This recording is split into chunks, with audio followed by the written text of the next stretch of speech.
Happy New Year, and welcome to the maiden voyage of Progressively Older. Thanks for stopping by, everybody. This is Progressively Older. I'm Lincoln Eaton. You can call me Link. And we're going to be here, hopefully, for a very long time. This is a channel you can't age out of. You can only age into. This is all about becoming older, progressively, and staying progressive while you do it. I hope you're going to be engaged by this. This is something very, very dear to my heart. It seems to me that it's not necessary that you become some retrograde kind of Neanderthal as we age out of fear of loss. We can maintain our progressive point of view of the world even as we get older. That's the gist of what this is going to be all about. We're going to be talking about all the things you're not supposed to talk about. We're going to talk about religion, politics, money, sex, life and death, all of the above. There are a lot of tentacles to this channel, but it's all centered around the idea that we can be aging empathetically. We don't have to lose our love of the greater good just because we see our own personal demise on the horizon. Once you hit 60, anything can happen. The lifespan in the United States is one of the shortest in the developed world, and there are myriad of reasons for that. Most of them are self-imposed, but because of that, 60 is not the new 40. It's still 60, guys. We've seen people in this past year that have passed on for various reasons. COVID, of course, being part of it, but not all of it. Some of our music legends and so forth have passed on this year. And it's part of aging, is becoming aware, more personally aware of our own mortality. That doesn't have to be a bad thing. The music that you heard in the beginning of this episode, that's a song that I wrote called Special Days, and it's all about getting older and embracing these days as the best we'll ever have because we understand the precious nature of them. Maybe for the first time. We squander a lot of time in our lives, and this is a season of our life where squandering it doesn't seem like the wisest thing to do. Now, I do believe that we can remain progressive as we get older. There's an old saw that if you're young and you're not a liberal, you have no heart, and if you're old and you're not a conservative, you have no brain. I reject that completely. This is a falsehood. I believe you can have a heart your whole life. The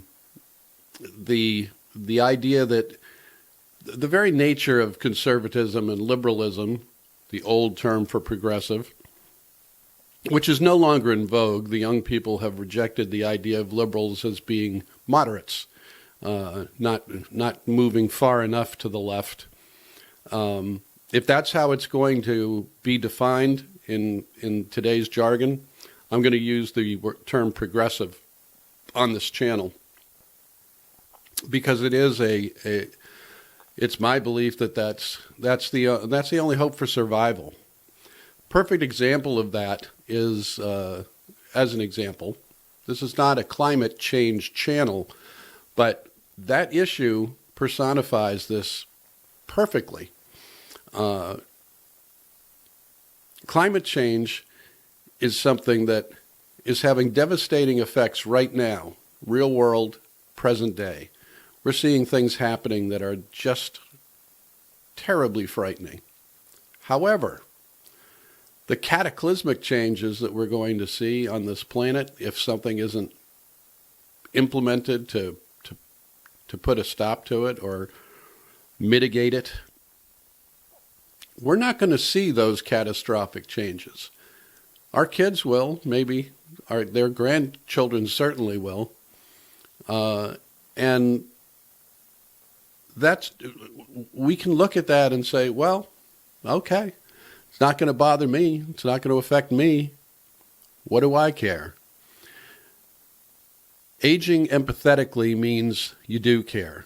You care about the next generation and the one after that and the one after that still, because they're coming. Ultimately, the sun will go dark, our planet will be destroyed. But in the meantime, there are a lot of generations to come. Now, this planet is going to do just fine with or without us, probably better without us. But if we're going to wind up being part of the ecosystem on this planet, we're going to have some serious changes that allow it to maintain itself. And they're not going to be changes that are going to affect us. So the question is, do you go for the short-term money? Is that the plan? Is this affects business, so we can't do it? Is that kind of short-term thinking going to be how we work our way out of this life? A lot of you out there made a crap load of money in the last 40 years, and it was mainly because of policy changes done on an ideological basis. Not for the greater good, not for the good of people. That money has gone to the top. These aren't even liberal or progressive ideas. They're facts. They can be checked. You can follow the money and where it's landed. Trickle down. Hilariously, there was a recent study done that found that the trickle-down theory didn't work. Can you imagine that a study was required to find that out? That just tickled me to death. The idea of trickle-down was a canard, and it was a way of stealing the money, and the income disparity in this country is greater than at any other time in our history, including the Depression. You can look that up too. Facts aren't the enemy. Facts are how we get forward. That's how we move ahead. That's how we progress. Facts are not the enemy, and there aren't alternative facts. There are just facts. Facts are the things that'll set us free. They are the guiding light, the guideposts to all progress throughout history. Science is the accumulation of facts and the adaptation to new facts that are discovered. That's what the Enlightenment was based on. The idea that we could make good decisions if we made them from a rational place, from a place of reason, of investigation, based on knowledge. We can do that. We're still not doing that. This is still an ideologically driven planet in our country and in countries around the world. We have to push back on that. We have to be part of the solution, and we have a unique position in this effort. We have the experience of decades of life on this planet, of having engaged with people, having been involved with various progressive ideas and agendas, trying to move things forward based on the facts. And always adjusting to the facts, always being in service to them, not placing ourselves above the factual nature of progress. So I want this to be a place where I don't really see this place out there in social media where older people with a progressive worldview are being encouraged to be part of the conversation. Boomer becomes a pejorative in the mouths of younger people, and we can change that. We can make boomer be how we boom into the future and become great. We can become a touchstone, a guiding light. We can be that, or do you want to be this guy? Do you want to pretend that you're not getting older, that you're young and you're attractive and the ravages of time have not touched you? Is this who you want to be? I think you wind up looking kind of ridiculous. I don't know. Maybe I'll keep the teeth, though. What do you think? Tell me what you think. Leave a comment below. But the whole point I'm getting rid of this thing. This has got to go. But maybe the teeth. But the whole point is, we don't last forever. So let's make use of this time, and let's be a guiding light to the world. Say, we've seen a few things. We know a few things. And just being self-serving, completely self-involved, it's just not going to cut it. The world is moving on, and we can be part of it, or we can be really the biggest part of the problem. If you look at Congress today, it's a bunch of old white guys, and they don't have the country's needs at heart. I don't know what motivates the people that are really just pushing the economy toward the richest people on the planet.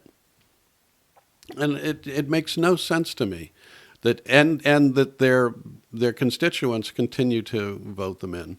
So we'll be talking about all that stuff. That's what this channel is going to be about. It's definitely coming from that angle. And if that's not for you, you won't be here long, because it's definitely part of it. But it's also about aging. So that's what we're going to talk about, and I hope you're part of it. I want this to grow and have it be a place where people can come. And this is going to be a toughie, because the social media platforms are not populated by our demographic. It's a young person's movement. Now, more and more of us are getting involved and using things like YouTube, like podcasts, Instagram, Twitter, Facebook, of course. But we're getting more involved because it's almost impossible to avoid it. It's there. It's part of the landscape, and you're either in it or you're out. So more of us are getting involved, but it's a tough row to hoe, and I'm going to need your help. If I'm going to spread the word and this channel's going to have any kind of traction, I'm going to need you. I need you to help me to do that. Get it out to other people that are sympathetic to what we're talking about here. I previously had another YouTube channel that was dedicated to a topic that had no interest for the progressives in the world. And my Facebook community is a progressive community because it's where I'm at. That's who I am and have been my entire life. So it didn't get a whole lot of a boost from my Facebook friends. Hopefully, this will be more in keeping with what we all have in common, what we all share, and you can help to get the word out. Push it out to some other people. Let them know. Let this grow. I really want to have a great dialogue and have older people become more and more of this conversation, because we're needed. We're needed out there. We have to be part of this solution. So that's where I'm coming from on here. That's what this YouTube channel is going to be all about. And I hope that you come along with me for the ride. So that's the end of the first episode of Progressively Older. I meant this as just an introduction, just a way of saying hello and telling you what I'm going to be about. We'll be getting into more specific subject matter as we go along, but this was just a way of saying howdy do. There's a lot more coming. I've got a ton of stuff already pre-planned that would take me probably a year or two to get it all created. And in addition to that, I'll be reacting to whatever's going on in the news. So this will be a commentary on current events as well as offshoots in other directions. Right now, it's probably going to be once a week to get started, but I'm pretty sure that's not going to, it's not going to stay that way. It's probably going to become more frequent than that. But for the time being, that's what we're going to start with. There are going to be a lot of ways to interact. Of course, you can leave comments below, and comments are so appreciated. This should be a dialogue. I'm not intractable. I can be moved. My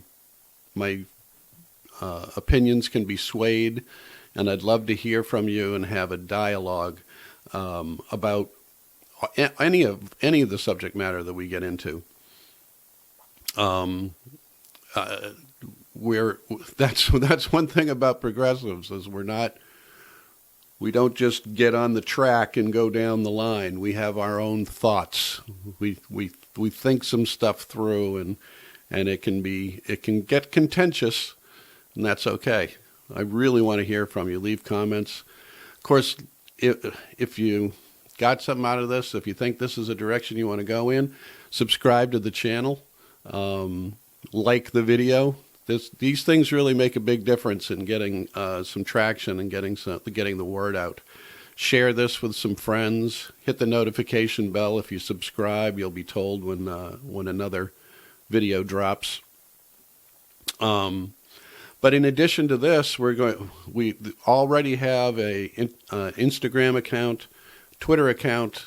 There's a Progressively Older Facebook page that you can interact with. I have an email, progressivelyolder@gmail.com. You can use that to get in touch with me directly. And there's a website, progressivelyolder.com, and that's really where all of this got started originally. Back in, I think it was late February, I got furloughed from my job, and I was out for months. And as a result of that, I started a blog post on progressivelyolder.com. And it was a daily blog. So there are, 60, something like that, different posts. And it basically cataloged the elections, the silly election season.